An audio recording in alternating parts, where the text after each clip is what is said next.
So pagkasaksak nyo ng camera sa saksakan, antayin nyo siya magsalita. Magsasalita yung camera na yan. Pagkatapos nyo magsalita, pupunta kayo sa phone settings nyo dito sa Wi-Fi. Hahanapin yung Wi-Fi name na may MV sa harapan. Yan, MV. Connect nyo siya dyan para makontrol nyo yung camera. Hanggang sa malipat nyo siya sa Wi-Fi sa bahay. Para gawin yung Wi-Fi sa bahay, pag connected ka na dyan, dito yung camera, pindutin mo yung tatlong tuldok. Tapos papasok ka ng settings.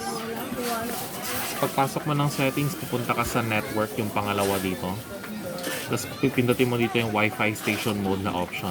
Naka-check yun. Tapos may lalabas na please select Wi-Fi dapat. Pag pinindot nyo yan, maglo-loading siya. Tapos may listahan ng Wi-Fi lalabas sa ilalim pagkatapos yung mag-loading. Ganyan. Hanapin nyo dito Wi-Fi nyo. Tapos pasok mo yung password ng Wi-Fi dito. And then pindutin mo save. Sabihin ng camera, Wi-Fi connecting. Antayin nyo mag-Wi-Fi connected siya. And then okay na siya. Okay. Thank you.